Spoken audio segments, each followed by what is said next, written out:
for those in the beginning, I would just recommend don't use no weight.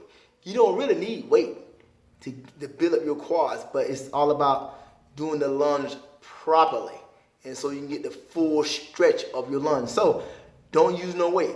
Put your hands on your waist, and you'll see, and do it this way right here. You'll see. Check it out.